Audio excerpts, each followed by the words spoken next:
Hello मेरे प्यारे बच्चों, कैसे हो। उम्मीद तो यही है कि स्वस्थ होंगे, मस्त होंगे, ज़बरदस्त होंगे और खुश भी होंगे। तो चलिए आपकी खुशी को हम दोगुना कर देते हैं। कक्षा 12 का जो चैप्टर नंबर 2 है काव्य खंड का गीत, उसकी आज हम व्याख्या को शुरुआत करने वाले हैं। यदि अभी तक आपने चैनल को सब्सक्राइब नहीं किया, चैनल को सब्सक्राइब कर लीजिएगा, क्योंकि मैं सारी काव्य को इस पर पढ़ाने वाला हूँ, बिल्कुल फ्री ऑफ कॉस्ट, आपको कोई भी चार्ज नहीं लगने का। तो चलिए हम क्या करेंगे, पहले गीत देखिए, पहले एक एक शब्द के अर्थ को जानेंगे, फिर हम क्या करेंगे, हाथ से लिखे नोट्स भी देखेंगे, ताकि अपने अगर नोट्स बनाना चाहें किस तरीके से बनाना है वो आप सीख जाएंगे। फिर एग्ज़ाम में किस तरीके से लिखना है वो भी आप सीख जाएंगे, क्योंकि मैं नहीं चाहता आपका एक भी नंबर मार्क्स या इस आपके एग्ज़ाम में कटे। तो आई होप मेरी बात समझ गए होंगे मैं किस बात लेवल की बात कर रहा हूँ। तो चलिए वीडियो को फटाफट लाइक कर दीजिएगा, चैनल दोस्तों में ज़्यादा ज़्यादा शेयर कर दीजिएगा। देखिए गीत, पहले गीत का मतलब जान लो कि गीत का अर्थ क्या है। यहाँ पे देखिए गीत तो कितने प्रकार के होते हैं, यहाँ वो गीत नहीं है, यहाँ गीत है जो लक्ष्मण की धर्म पत्नी है उर्मिला। उर्मिला के जो दुख है वो अपने गीत के माध्यम से बयां कर रही हैं, क्योंकि लक्ष्मण जी इस वक्त वन में सीता जी और राम जी के साथ गए हुए हैं। तो उनकी क्या दुख हैं उसके बारे में बखान यहाँ किया गया है। आई होप समझ गए होंगे कि गीत का अर्थ क्या है। तो चलिए अब समझते हैं। कह रहा निरख सखी हे खंजन आए। निरख सखी मतलब निरख माने देखो सखी, हे सखी, यानी कि उर्मिला जो है अपनी सखी से कह रही है देखो सखी ये खंजन आए। देखिए खंजन एक प्रकार का पक्षी होता है जो छोटा सा होता है और देखने में बहुत ही अच्छा लगता है। तो वो इसी को कह रही हैं कि हे सखी देखो ये खंजन आए, यानी कि ये पक्षी आ गए हैं। अब ये क्या संकेत लाए हैं वो आगे बता रही हैं। फेरे उन मेरे रंजन ने नयन, यानी कि फेरे उन मेरे रंजन, रंजन कहते हैं प्रियतम, यानी कि मेरे पति देव ने मेरी तरफ नैन, नैन मने आंखें फेरी हैं, यानी कि फेरे उन मेरे रंजन, मेरे प्रियतम ने नैन मने आंखें उन्होंने फेरी हैं इधर, यानी कि इधर मेरी ओर देखा, यानी कि जहाँ कहीं भी हैं वे, तो उन्होंने या जंगल में हैं कहीं भी हूँ तो उन्होंने मेरी ओर देखा है, उन्होंने अपने तरफ मेरी ओर करे हैं। मन भायो, जिससे मेरा मन मन को अच्छा लगा है, मन को भाग गए हैं। आगे क्या कह रहे हैं, फैला उनके तन का आतप मन से सरसराए। फैला उनके तप का आतप, देखिए आतप किसे हैं, तप के समान गर्माहट, यानी कि सूर्य के समान, सूर्य के समान जो गर्मी होती है उनके शरीर का जो तन माने शरीर की गर्माहट, ये जो उनका गौरव है चारों ओर फैल गया है। मन से सरसराए, मन से सरसराए, और उनके मन की जो सरसरता है, यानी कि सरसरता के कारण सरोवर कमल के फूल से खिल उठे हैं। देखिए सरसराहट का मतलब है, देखिए मैंने आपको बताया सरसराहटेंगे तालाब प्रसन्न होंगे, यानी कि तालाब अपने पास से लगाएंगे तालाब रूपी, यानी कि कह सकते हैं सरोवर में कमल के जो फूल हैं खिल उठे हैं। आई होप इतनी बात समझ गए होंगे। घूमे वे इस ओर वहाँ ये हंस यहाँ उड़ छाएं। घूमे वे इस ओर वहाँ, यानी कि जहाँ कहीं भी है वे इस ओर घूमे हैं, यानी कि इधर उन्होंने देखा है। ये हंस, इसकी क्या पहचान है उन्होंने आगे बताई, ये हंस यहाँ उड़ छाए हैं, इसलिए यहाँ पर जो हंस हैं उड़कर छाए हुए हैं। करके ध्यान आज इस जन का नीचे वे मुस्कुराए। करके ध्यान आज, आज उन्होंने यहाँ का ध्यान करा है इस जन का, यानी कि यहाँ की पृथ्वी जो पृथ्वीवासी हैं, यानी कि जो अयोध्यावासी हैं उनके जन का नीचे ही, उन्होंने नीचे ही आज यहाँ का ध्यान करा है, जिससे वे मुस्कुराए। फूल उठे हैं कमल, फूल उठे हैं कमल, यानी कि कमल जो हैं फूल खिलकर उड़ गए हैं, यानी कि मुस्कुराए। उसकी क्या पहचान है यहाँ बताई है कि कमल के जो फूल खिलकर उड़ गए हैं। अधर से यह बंदूक सुहाए, अधर कहते हैं होंठों को, होंठों की पंखुड़ी, यानी कि ऊपर का जो लाल लाल लाल होता है उसे कहते हैं। से बंदूक सुहाए, बंदूक होता है प्यारे बच्चों एक प्रकार के बंदूक का फूल, और सुहाए माना तो सुंदर, यानी कि बंदूक का फूल सुहाए। कि तभी तो यहाँ के जो कमल खिल उठे हैं और लाल रंग के जो बंदूक के जो फूल हैं प्रियतम के लाल होंठों के समान सुंदर लग रहे हैं। आई होप इतनी बात समझ में आ गई। अब आगे देखते हैं, आगे क्या कहते हैं। आगे है स्वागत है शरद, शरद माने गए सर्दी की ऋतु का जो कह रहे हैं, शरद ऋतु का स्वागत है, यानी कि आपका स्वागत है। भाग्य से मैंने दर्शन पाए, और भाग्य से मैंने आपके दर्शन, यानी कि आपको देख पाई हूँ। आगे देखते हैं। नभ ने मोती वारे लो, ये अश्रु अस्र अघर्य भर लाए। अब देखिए, नभ माने क्या होता है? नभ माने होता आकाश ने मोती वारे, वारे माने कहते हैं, वारे माने न्योछावर, इनके आकाश ने मोती रूपी ओस जो है, इनके अनेक संख्या के जो मोती रूपी ओस है उसको वार दिया, यानी कि यहाँ न्योछावर कर दिए हैं। लो, ये अश्रु आघात भर आए। देखिए, आघ्र्य का मतलब होता है जल, और अश्रु, अश्रु माने होता है आंसू, आंसू आघात। देखिए, एक प्रकार का जल कौन सा होता है? जो पूजा के लिए जल लाया जाता है। तो ये कहते हैं, लो मेरे ये नेत्र जो है तुम्हारे स्वागत के लिए आंसू रूपी पूजा का जल लेकर प्रस्तुत मतलब प्रस्तुत हैं। आई होप इतनी बात समझ गए होंगे। तो चलिए, हमने अब तक डिटेल से समझा। अगर थोड़ा बहुत डाउट रहा होगा तो उम्मीद मैं ये करूँगा जब आपको नोट्स दिखाऊंगा तो ये डाउट भी आपको 100% प्योर शुद्ध हो जाएगा। चलिए, अब नोट्स को देख लेते हैं।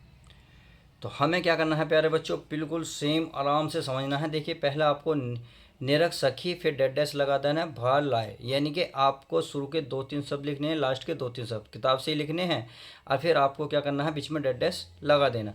फिर आपको प्रसंग लिखना है। देखिए, संदर्भ, संदर्भ में क्या करना है? प्रस्तुत पद्यांश हमारी पाठ्य पुस्तक हिंदी के काव्य खंड में संकलित एवं गीत नामक पाठ से अवतरित है, जिसके लेखक मैत्री शरण गुप्त जी हैं। आई होप इतनी बात समझ होंगे। अब चलिए व्याख्या को देख लेते हैं। इधर विहिणी उर्मिला अपनी सखी से कहती है कि देखो सखी, ये खंजन पक्षी आ गए हैं। मुझे ऐसा लगता है जैसे आनंद देने वाले प्रीतम ने इन खंजन पक्षियों के रूप में सुंदर लगने वाले अपने नेत्र मेरी ओर घुमा दिए हैं। चारों ओर धूप के रूप में प्रीतम के शरीर की गर्मी फैली हुई है, और इनके मन की सरलता और स्निग्धता के कारण सरोवर कमल के फूलों से खिल उठे हैं। वन में मेरे प्रीतम घूम रहे होंगे और उस मंद मंद गति का स्मरण दिलाने के लिए ही ये हंस उड़कर यहाँ आ गए हैं। आगे देखते हैं। मेरे प्रीतम वन में मुझे याद करके अवश्य मुस्कुराए होंगे, तभी तो यहाँ ये कमल खिल उठे हैं, और लाल रंग के बंदूक के फूल प्रीतम के लाल होंठों के समान सुंदर लग रहे हैं। आगे क्या है?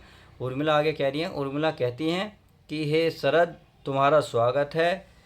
मैंने बड़े भाग्य से आज तुम्हारे स्वागत में ओस की बूंदों के रूप में असंख्य मोती न्योछावर किए हैं।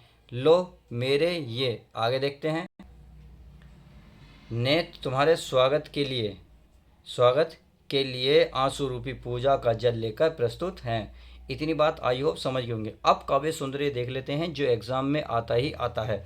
अगर काव्य सुंदरी की बात करें तो अगर भाषा में इसमें बात करूँ तो खड़ी बोली हो गई, शैली मुक्तक हुई, छंद गेयपद हो गया, गुण माधुर्य हो गया, अगर अलंकार हेतु प्रेक्षा उपमा हो गई, और शब्द शक्ति लक्षणा एवं व्यंजना हो गई।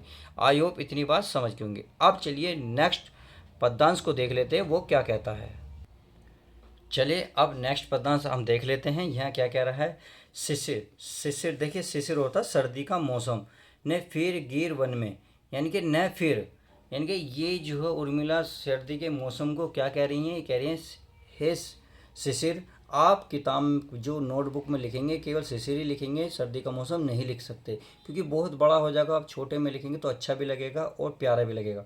न फिर, न घूम, गिर माने पर्वत, वन माने वन, यानी कि पर्वत और वन में न घूम, हे सर्दी के मौसम या शिशिर, पर्वत और वन में मत घूम। जितना मांगे पतझड़ दूंगी मैं इस निज नंदन में, यानी कि जितना मांगेगी तू पतझड़ में दे दूंगी मैं इस निज नंदन में। इस निज माने अपने, नंदवन रूपी मन में, मैं तुझे नंदवन में तुझे अपना पतझड़ दूंगी जितना तू मांगेगी। कितना कंपन तुझे चाहिए ले मेरे इस तन में, यानी कि जितना कंपन तुझे चाहिए, यानी कि आपने देखा होगा सर्दियों के मौसम में सब कांपते हैं, तो उर्मिला भी कांप रही हैं, कंपन कर रही हैं, तो उसी की बात कर रही हैं। जितना कंपन तुझे चाहिए, जितना जाड़ा तुझे या कंपन चाहिए, ले रे इस तन से, इस मेरे मन से, यानी कि मेरे शरीर से तू ले। सखी कह रही है, यानी कि मेरी उर्मिला कह रही है, उर्मिला ये कह रही है कि मेरी सखी कह रही थी, पांडुरता का क्या अभाव आनंद में, पांडुरता, देखिए पांडुरता पीले रंग का, क्या पीले रंग का क्या अभाव, अभाव माने कभी, आनन, आनन कहते हैं मुख, मुख में, आनन माने मुख में, पांडुरता यानी कि पीले रंग का जो अभाव है, यानी कि आप ये कह सकते हैं मेरे मुख से पीले रंग की कमी नहीं है, यानी कि मेरे मुख पे पीलेपन की कमी साफ साफ झलक रही है, अर्थात मेरा चेहरा पीला पड़ रहा है। आई होप इतनी बात समझ गए होंगी, यानी कि सखी कह रही थी कि मेरे मुख में पीलेपन की कमी नहीं है, मेरा चेहरा पीला पड़ गया है। वीर जमा दे नयन नीर यदि तू मानस भंजन में, वीर, देखिए वीर किसके लिए आया, वीर एक प्रकार के भाई के लिए आया है, यानी कि सखी वायु शीत ऋतु से कह रही है एक भाई रूप में, कि जमा दे नैन, नैन नीर, नैन माने आंखें, नीर माने आंसू, यानी कि आंखों से निकलने वालों को अगर तू जमा दे, यदि तू मानस भंजन में, मानस भंजन, देखिए मानस कहते हैं मन रूपी बर्तन में, मानस माने, मानस क्या बताया था मैंने, मन रूपी, और भंजन होता है बर्तन, सही है। हे हे भाई, यदि तू आंखों के जल को जमा दे मन रूपी बर्तन में, तो क्या होगा, तो मोती सा में अंकिचा रखूं उसको मन में, यानी कि देखिए अंकिंचना, अंकिंचना का मतलब होता है गरीब, एक प्रकार से दुर्लभ, यानी कि मैं दुर्लभ मोती से रखूंगी, मोती से रखूंगी, मोती से यानी कि मोती के समान रखूंगी उसको मन में, हंसी गई रो भी न सकूं, मेरी हंसी तो चली गई, जैसे जैसे लक्ष्मण जंगल दूर जा रहे हैं, मेरी हंसी धीरे धीरे ख़त्म हो रही है, या मेरी हंसी ख़त्म हो चुकी है, रो भी न सकूं, अब मैं क्या रो भी न सकूं अपने इस जीवन में, अपने इस छोटे से जीवन में क्या मैं अब रो भी न सकूं, तो उत्कंठा है, तो उत्कंठा, उत्कंठा प्यारे बच्चों इच्छा, यानी कि तो इच्छा है, देखूं फिर क्या हो भाव भवन में, देखूं भाव भवन में, तो भाव भवन देखो प्यारे बच्चे क्या होता है मन रूपी घर में, यानी कि भाव माने होता है मन रूपी, भाव भवन होता है घर में, यानी कि क्या मैं अब, क्या मैं अब और कुछ कर नहीं सकती, या फिर आप ये कह सकते हैं क्या भाव रूपी संसार में शेष क्या रह गया है, यानी कि मैं हंसी तो मेरी चली गई है, मैं रो भी नहीं सकी इस जीवन में, क्या देख सकती हूँ, क्या मैं इतना भी नहीं कर सकती। आई होप इतनी बात समझ गई होंगी। चलिए अब इसको पद्यांश को बहुत अच्छे से लिखित रूप में देख लेते हैं। तो चलिए प्यारे बच्चों, आपको क्या करना है, आपको बिल्कुल शिशिर ए फिर भवन में, यानी कि आपको शुरू के दो या तीन शब्द लिखने हैं, बीच में डेडेस कर देना, सही है। ये से कहाँ से लिखना, आपके कोर्स किताब से लिखना है, सही है। अब देखिए अगर मैं आपको दिखा भी देता हूँ, अगर आपको डाउट हो, देखिए कहाँ से लिखा हो, देखिए यहाँ देखिए शिशिर, ये रहा शिशिर न, फिर ये रहा, और लास्ट में है भाव भोर में, सही है, ये लिख दिया। तो ये आपको शुरू के दो तीन शब्द, लास्ट के दो तीन शब्द इस तरीके से लिखने हैं। संदर्भ आपका, संदर्भ जो है पूर्ववर्ती रहेगा जो पहले पद्यांश में था। अब व्याख्या को देख लेते हैं। इसमें क्या है, उर्मिला शिशिर ऋतु से कहती हैं कि हे शिशिर, तू पर्वतों तथा वनों में मत घूमा कर, मैं तुझे नंदन वन के सदृश अपने इस शरीर से जितना मांगोगी उतना पतझड़ दूंगी। कहने का तात्पर्य है कि प्रकाश शिशिर ऋतु के आने पर पत्ते पीले होकर गिर जाते हैं, वैसे ही लक्ष्मण के वियोग में उर्मिला के अंग पीले होकर अपने अस्तित्व खोने लगे हैं। आगे क्या कह रहे हैं, उर्मिला शिशिर से कहती है कि तुझे कितने कंपन की आवश्यकता है, मैं तुझे अपने ही शरीर से उसकी आपूर्ति कर दूंगी। उर्मिला शिशिर से कह रही है कि मेरी सखी मेरी मुख को पीला बताती है, कह रहे शिशिर से कह रही है कि मेरी सखी, यानी कि कौन कह रही है, उर्मिला कह रही है कि मेरी सखी मेरे मुख को पीला बताती है, अतः तू मेरे मुख से पीलापन ले ले। हे वीर, यदि तू मेरे आश्रु जल को मन रूपी पात्र में जमा दे, तो मैं दीन, दीन माने गरीब, उसे बड़े ही यत्न से संजोकर अपने मन में रख। आगे देखते हैं लोगे। आगे उर्मिला कहती हैं कि मेरी हंसी छिन गई है, पर क्या इस जीवन में अब मैं रो भी न सकती। सचमुच यदि ऐसा ही हो तो हो, यानी मेरा हंसना रोना दोनों बंद हो जाए, तो उस स्थिति में मैं क्या यह जानने के लिए उत्सुक रहूँगी कि आखिर तब मेरे भाव रूपी संसार में शेष क्या रह जाएगा। आई होप इतनी समझ होंगे। अब काव्य का सौंदर्य जो आपका पहले पद्यांश में बिल्कुल सेम टू सेम वही रहेगा, इसलिए मैंने नहीं लिखा, इसलिए मैंने ये लिख दिया। आई होप आज की वीडियो बहुत अच्छी लगी होगी। यदि समझ में आई हो तो वीडियो को लाइक करें, चैनल पर आए हो तो चैनल को सब्सक्राइब करें और दोस्तों में शेयर कर दें, फैला दें। चलिए मिलते हैं गीत में नेक्स्ट पार्ट के साथ। जब तक लिस्ट तो good bye, take care, love you guys, अपना ध्यान रखें।